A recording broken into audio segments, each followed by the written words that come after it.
સામાન્ય રીતે શરદી ખાંસી થાય તો આપણે બહુ ગંભીરતાથી નથી લેતા, ખરું ને? પણ શું થાય જો એ ખાંસી અઠવાડિયાઓ કે મહિનાઓ સુધી પીછો જ ના છોડે? આજે આપણે એવી જ એક ખાંસી વિશે વાત કરવાના છે, ઉટાંઠ્યું, જેને લોકો 100 દિવસની ખાંસી પણ કહે છે. આ કોઈ સામાન્ય ખાંસી નથી, પણ એના વેશમાં છુપાયેલો એક બહુ જ ગંભીર ખતરો છે, એટલે એને ઓળખવો ખૂબ જ જરૂરી છે. તો અહીં સૌથી મોટો સવાલ એ જ ઊભો થાય છે કે આ સામાન્ય શરદી ખાંસી છે કે પછી પેલી 100 દિવસની ખાંસી? આ બંને વચ્ચેનો જે ફરક છે ને એને સમજવો ખૂબ જ જરૂરી છે, ખાસ કરીને જ્યારે ઘરમાં નાના બાળકો હોય. ચાલો આ ગૂંચવણને ઉકેલીએ અને તફાવતને બરાબર સમજીએ. તો આ ઉટાંઠ્યું, જેને અંગ્રેજીમાં પર્ટ્યુસિસ કહેવાય છે, એ બીજું કંઈ નહીં પણ શ્વસનતંત્રનો એક બેક્ટેરિયલ ચેપ છે, અને એ અત્યંત ચેપી છે. એની ખાસ ઓળખ શું છે ખબર છે? એમાં ખાંસીના એટલા તીવ્ર હુમલા આવે કે શ્વાસ લેતી વખતે ગળામાંથી એક વિચિત્ર હૂપ જેવો અવાજ આવે. જરા વિચારો, એવી ખાંસી જે થોડા દિવસોમાં નહીં પણ અઠવાડિયાઓ અને ક્યારેક તો મહિનાઓ સુધી ચાલે. આ જ કારણ છે કે એને 100 દિવસની ખાંસી જેવું નામ મળ્યું છે.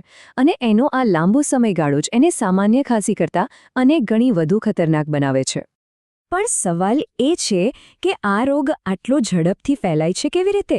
ચાલો જરા ઊંડાણમાં જઈને સમજીએ કે આ અદૃશ્ય દુશ્મન આપણા શરીરમાં પ્રવેશીને કેવી રીતે હુમલો કરે છે. જો આખી પ્રક્રિયા કંઈક આ રીતે કામ કરે છે. આ રોગ બોર્ડેટેલા પર્ટુસિસ નામના બેક્ટેરિયાથી થાય છે.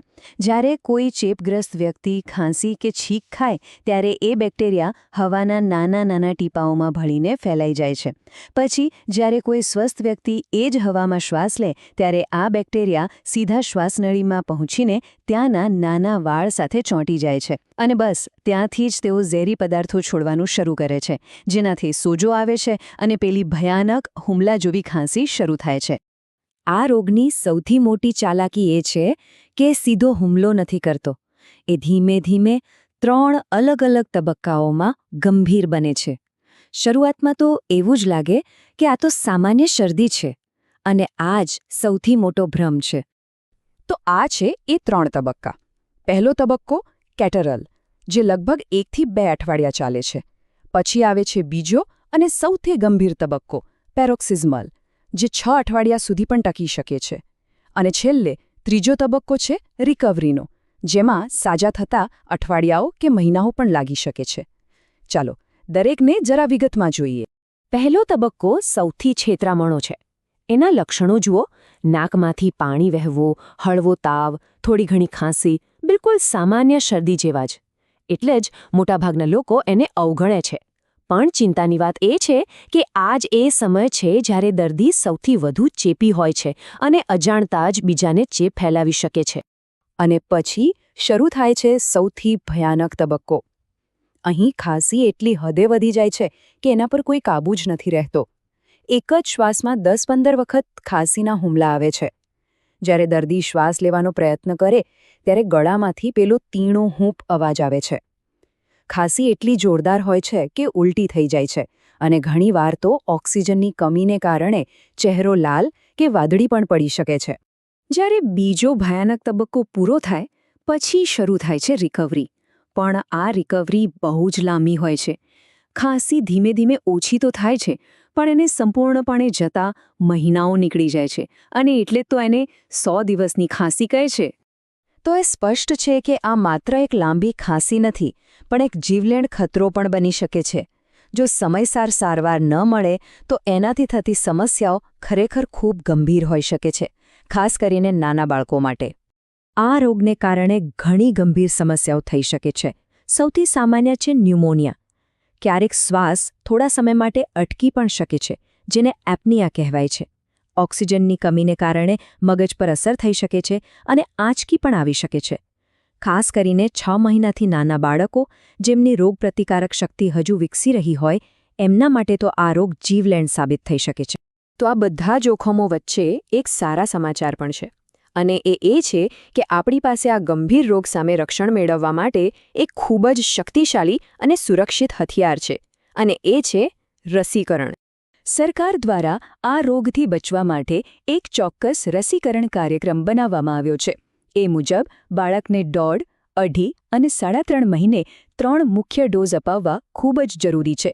ત્યાર પછી 16થી 24 મહિનાની વચ્ચે પહેલો બૂસ્ટર ડોઝ અને 5થી 6 વર્ષની ઉંમરે બીજો બૂસ્ટર ડોઝ અપાવો. આ સમયપત્રકનું પાલન કરવું એ જ શ્રેષ્ઠ સુરક્ષા છે. નવજાત શિશુઓ આ રોગ માટે સૌથી વધુ સંવેદનશીલ હોય છે. એટલે જ સગર્ભા સ્ત્રીઓને ગર્ભાવસ્થા દરમિયાન રસી લેવાની સલાહ આપવામાં આવે છે. એનાથી શું થાય કે માતાના શરીરમાં બનેલા એન્ટીબોડીઝ જન્મ પહેલાં જ બાળક સુધી પહોંચી જાય છે અને એને રક્ષણ આપે છે. આ સિવાય કોકુનિંગ સ્ટ્રેટેજી પણ ખૂબ જ મહત્વની છે. એનો મતલબ એ છે કે બાળકની આસપાસ રહેતા ઘરના બધા જ સભ્યો રસીનો બૂસ્ટર ડોઝ લે, જેથી બાળકની ફરતે એક સુરક્ષાનું કવચ બની જાય. રસીકરણ તો શ્રેષ્ઠ બચાવ છે જ, પણ સાથે સાથે ચેતવણીના સંકેતોને ઓળખવા પણ એટલા જ જરૂરી છે. એવા કયા લક્ષણો છે જે દેખાય તો તરત જ ડૉક્ટર પાસે જવું જોઈએ? ચાલો એ જાણી લઈએ. આ ટેબલ પર એક નજર નાખવાથી બંને ખાંસી વચ્ચેનો તફાવત એકદમ સ્પષ્ટ થઈ જશે.